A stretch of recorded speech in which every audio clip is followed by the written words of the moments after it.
jamani, we need to be like Iron Dome, kwamba nobody sees what is inside. Kwanza kwenye cycle ukiondoa moja, manake you have a gap, mtu anaweza kuona what is inside. Lakini wewe mmoja uliotoka, ni rahisi sana watu kufanya nini? Kukuharibu. Una uwezo wa kuharibikiwa, lakini kwa pamoja nobody can break us apart. Sasa hivi vitu sio vya maneno, practically ndivyo vilivyo. Leo nakwambieni, you have na nazungumza kila siku, labda nifanye practically muweze kuona. There's 3 things ambavyo mimi naamini katika uongozi. 3 things. 1, you have responsibility. Second, you will be accountable. In order to have these 2 things, lazima cha tatu uwe nacho, authority.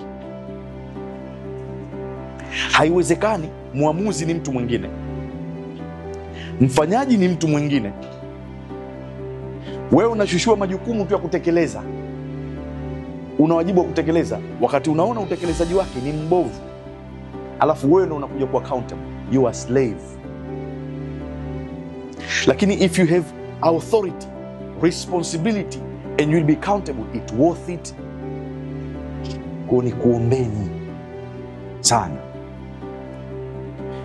tufanyeni kazi. Yani maneno wakati mwingine nawaambia, au unapoambiwa maneno, ukiachana kwenye kazi yako hapa, kama kwenye taasisi, sawa, hata nyumbani yana uwezo kusaidia katika maisha yako binafsi.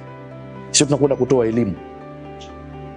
Ningeshukuru kitengo cha milki cha masoko, marketing.